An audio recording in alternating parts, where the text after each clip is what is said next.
So day 2 of Navratri, let us continue our contemplation on Navratri.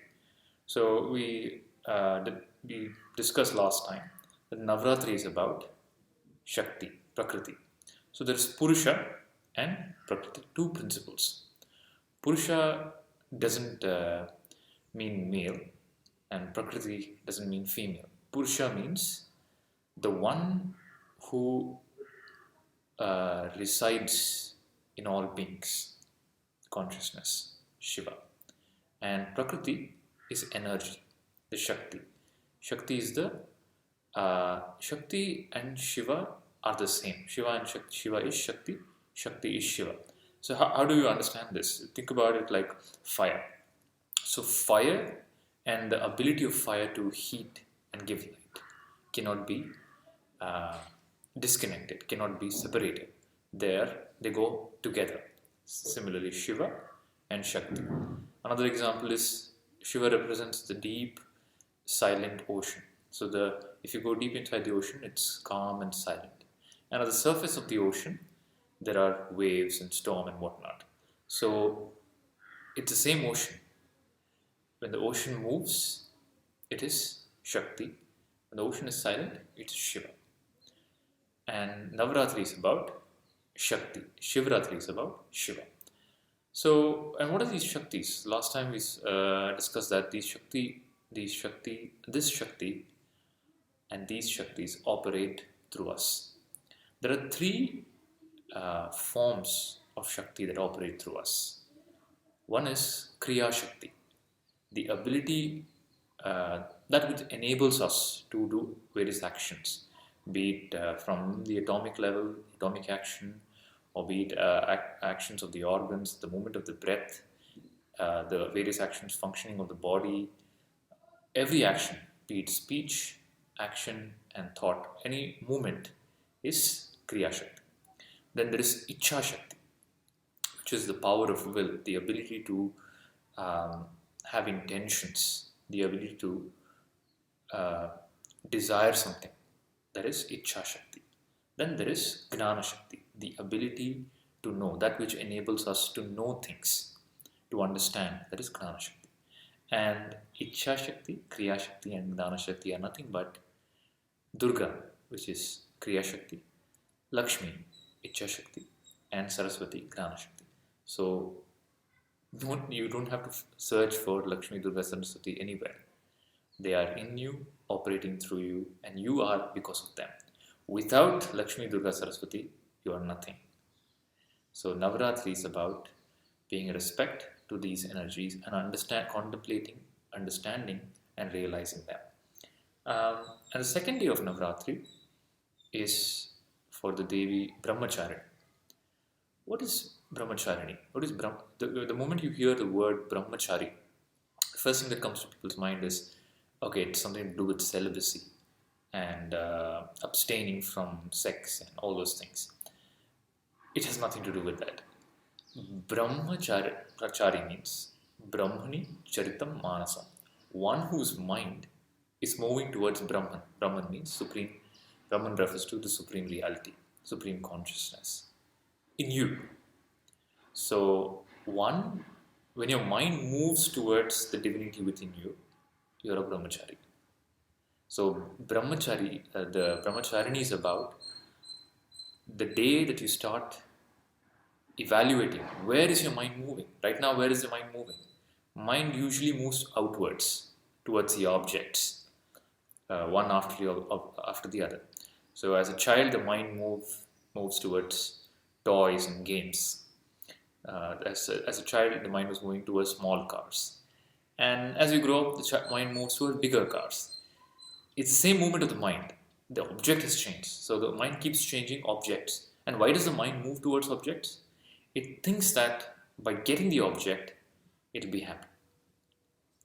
But you must have realized by now, by getting no matter what object that you desire, of course you become happy, but it doesn't last. So is there something that I can move to that will give me permanent happiness, something that will never disappear? And that is Supreme Consciousness, Brahman. When the mind moves towards your own true self, when the mind moves towards the divinity, to Bhagavan, to Brahman, then the mind finds infinite and permanent happiness, which is called as bliss, Ananda.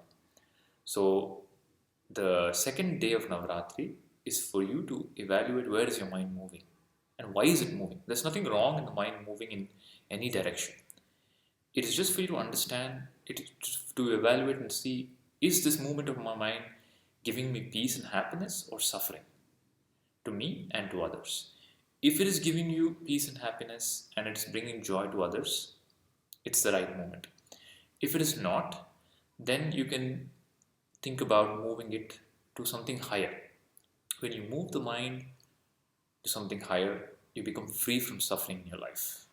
No more do you experience disturbing emotions, depression, anxiety, and all those negative feelings. So you transcend emotions, and the mind becomes more and more tranquil. It's like when your body moves towards, let's say it's cold, and your body moves towards fire, closer to fire, you feel warmer.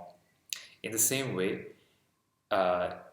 when there is confusion, depression, sadness, the more closer you move towards the true self, to Brahman, to divinity, then the mind becomes more peaceful. That's the reason why people go to holy places. So when they go to the temple or when they go to the holy place, they feel peaceful.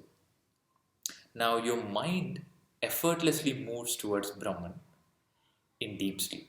In the waking state, it moves to objects. In the dream state, it moves towards dream objects. In the deep sleep state, it doesn't move anywhere. In the deep sleep state, the mind doesn't move anywhere. So you experience deep peace. That is why no matter what your body is going through, maybe you have a disease or hurt or pain or whatever in the body, in deep sleep you don't experience anything. And the body and mind heals in deep sleep. So doctors prescribe that if you are having some disease, they prefer you to go into deep sleep so the body can rejuvenate and you feel refreshed and healed the next day.